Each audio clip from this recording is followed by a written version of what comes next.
And here we go, a sea of bodies. The only way to be eliminated, you got to go over the top rope. Both feet must touch the floor below. Well, good luck. And we already have our first elimination. Hey, Cody Rhodes. Wow. The Intercontinental That's Champion. big. That's big. Right off the top. Cody Rhodes is out. Again, the rules, both feet have to hit the floor when you go over the top rope. And Johnny Curtis in a bad way right now. Curtis has been eliminated.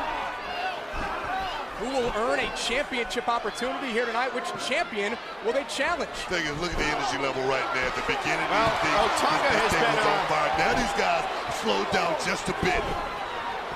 It's fired up tonight, Booker. Booker, you going to explain to any of us when these guys get eliminated? What are you going to do? Man, the guy's going crazy right now, man. Look at that! Ezekiel Jackson with the dodge. What a great counter. There goes Ezekiel Jackson. And Sheamus is eliminating everybody. That good enough for you, Cole?